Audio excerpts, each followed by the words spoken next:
At first glance, the Lexus Lineup appears innocent enough. The brand uses an alphanumeric nomenclature to quickly convey information about the models, much like competing brands. In fact, the names are even more concise than what you see from BMW and Audi. But scratch beyond the surface, and you'll find a frustratingly inconsistent naming scheme that rivals that of the luxury brands of Bavaria. In this video, we'll try to make sense of everything. First, we'll go through the model range. Then we'll tackle their trim packages. And lastly, we'll try to wrap our heads around their naming scheme. Let's get started.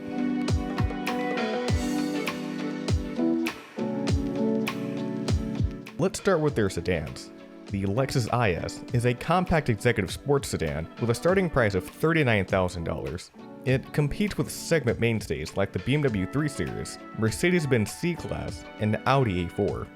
There's also a V8 version coming called the IS 500, though pricing for this hasn't been revealed yet. It's going to compete with the BMW M3 and Mercedes-AMG C63, which both start at around $70,000. Look for it to start somewhere in this range. The ES is a full-size premium sedan that competes directly with cars like the Acura TLX and Lincoln MKZ. It starts at $40,000. It utilizes front-wheel drive architecture with optional all-wheel drive, but there is a catch. If you do get all-wheel drive, then you'll have to make do with a smaller 2.5-liter engine. It has the same starting price as the front-wheel drive version. A hybrid is also available, starting at around $42,000. There is a limited variant called the Black Line Special Edition. When it's released this spring, it will include a black rear spoiler and outside mirrors, unique darkened wheels, and a two-piece set of zero Halliburton travel cases. Production will be limited to 1,500 units. The discontinuation of the GS leaves this portion of their lineup in an awkward spot. There isn't a dedicated mid-sized luxury sedan in the space, so Lexus thinks the IS and ES will be enough to soak up most of the market share. The IS does retain the rear-wheel drive architecture and sporty driving dynamics, though it comes in a smaller package. The ES, while a little more practical, shares most of its underpinnings with the Toyota Camry, and its sedate driving experience reflects this.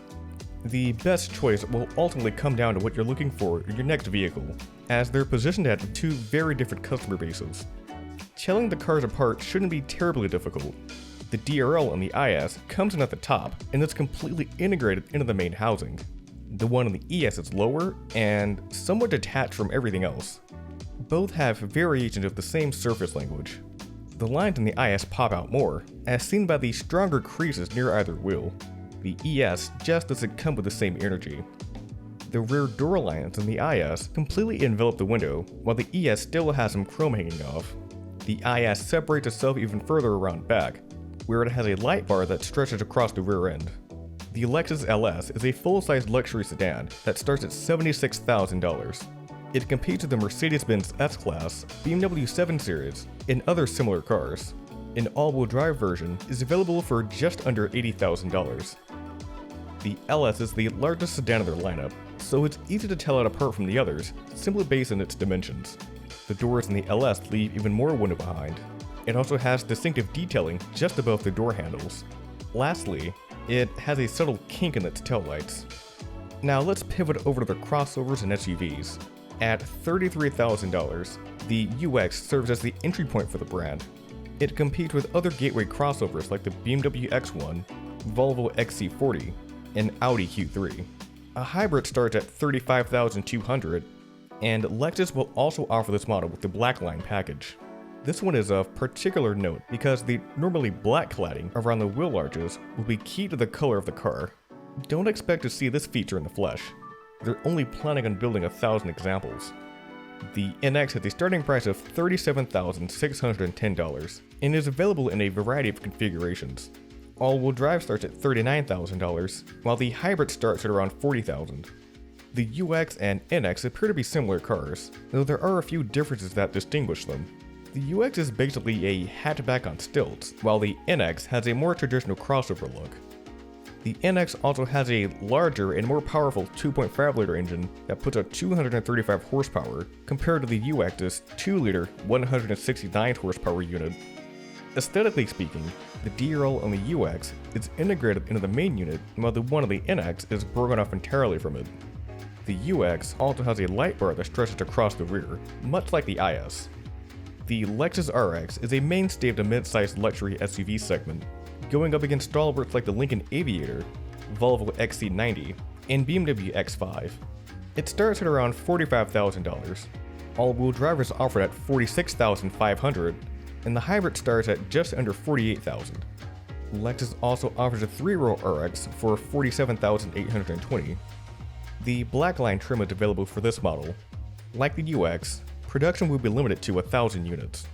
Unlike the NX, the RX's lighting components are composed into a single unit, and unlike the UX, the DRLs land its lower edge. It also has 3 character bulbs that appear to stack atop one another. It could be triggered to distinguish them from the side, but the most unique feature the RX has around here is its floating roof. The pillar back here is blacked out, giving the impression of a cantilevered roof. Around back, the RX has a bit of chrome around the license plate area, and the lighting units back here don't have a kink. The GX is a luxury SUV starting at about $53,000. It could be cross-shopped with some of the RX's more expensive rivals, though its all-terrain inclination means that it could also be compared to the Range Rover Discovery and upcoming Jeep Wagoneer.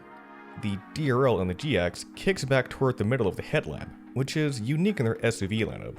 It also has more traditional SUV proportions. It's visually taller than the other crossovers in the lineup. Up front, the GX has a distinctive 3D grille material. It's built upon old bones, so the styling features that many new Lexus models have are notably absent on the side. The GX also has clear, vertical taillights that are like any other SUV they build.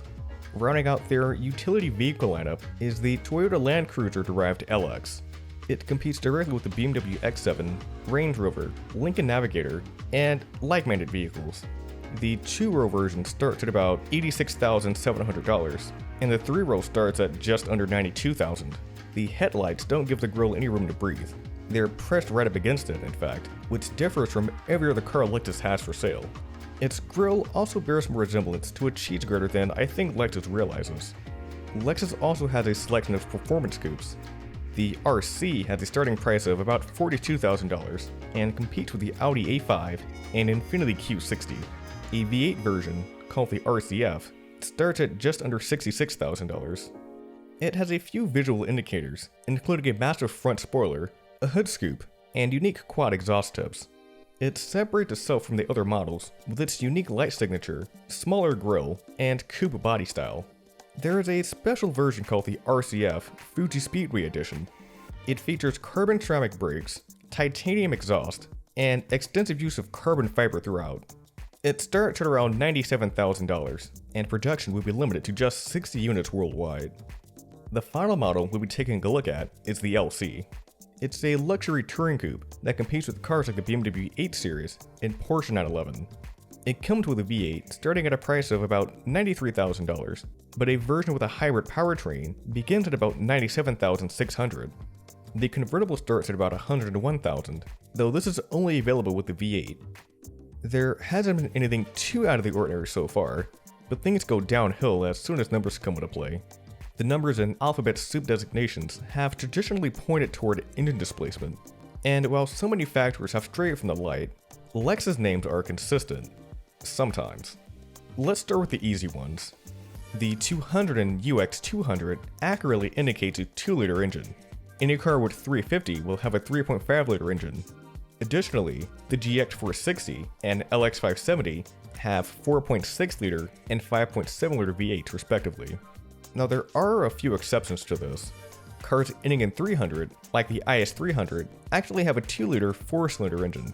And while the IS 500 has a 5-liter V8, the LS 500 has a 3.5-liter V6. If you see a lowercase h after that, then that means two things. The car is a hybrid, and the numbers just before it don't mean anything. Let's just go through each one. The UX 250H has a 2-liter engine, just like the regular 200. The NX 300H has a 2.5-liter engine. The RX 450H, as well as the LS 500H and LC 500H, use 3.5-liter V6s.